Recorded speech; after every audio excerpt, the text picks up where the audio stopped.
Hey guys, welcome to day 12. As you can see, I've gotten pretty much the whole paint job done on these ladies.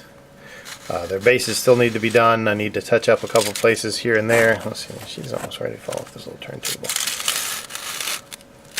But overall, I'm pretty satisfied with the way they turned out. In doing the whole army, I may do some redos, may change some things. I really like how that kind of turned out, very dynamic. Some of these look like they're arcing over their back and getting ready to do some other things. Let's see if we can change this line. Is that better? Is that better or worse? I can't tell. But yeah, I mean, look at that. Well, I've got all the went back over, I did bronze on these. I may go back and do a wash over the tubing to bring out the ridges a little more. I do need to go back and touch up some of the hair on some of these ladies. A big continuous problem for my own skill level is evidently getting all the mold lines off of these metal objects, especially the backpacks. The mold lines were really difficult to get off of.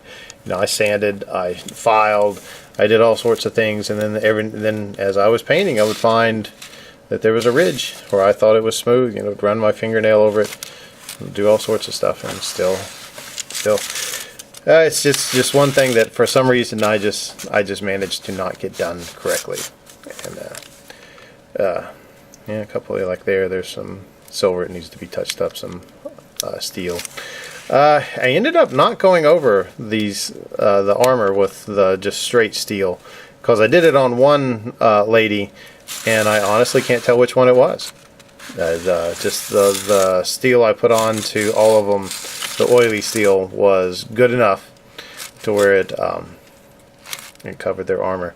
But now the big thing I need to do are these. And that'll be fun and exciting. I am going to go for simple, just so that I don't have to... because simple is easy, especially with in the end I'm going to have to paint some 60 or to 80 of these bases, so I'll need to just do the KISS method, keep it simple, stupid. And that's why these ladies are in the bases but not glued in the bases, and then they will be finished up once it gets done. But again, overall that's pretty nice. So let's do our question for today.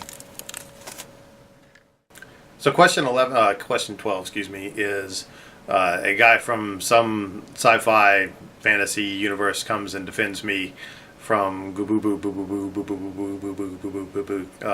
Light, and who would I have that be, and how would that battle go? I usually try to think of these questions, the answers to these questions, just right off the top of my head, and that's a good one. I mean, it really kind of depends on what kind of fight you want.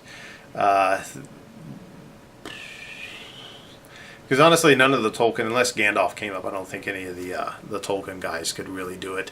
I mean, Aragorn would try, and maybe Legolas with his bow and arrow. So we'll leave that because Gandalf's a cheese answer. I mean, he is the Deus Ex Machina. Let's see.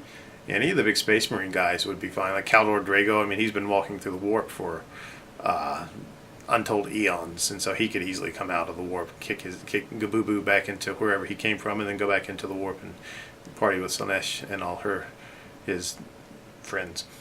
I think I would probably go...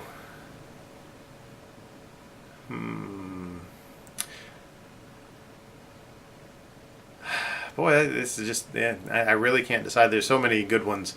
And why not, we'll pick Cthulhu. Cthulhu comes out and defends me against Gububu, and we have a giant octopus-headed monster demon god fight. Or Hellboy. Hellboy would work well, because that's kind of who he's geared to fight everybody. So he and Cthulhu team up and fight this bad guy. That would be a fun, epic fight with lots of one-liners and calamari afterwards. Anyway, hope you guys are having a good challenge. Glad that I've got some good progress, and now to get the bases done, start building that penitent engine. I'll talk at y'all later. Adios.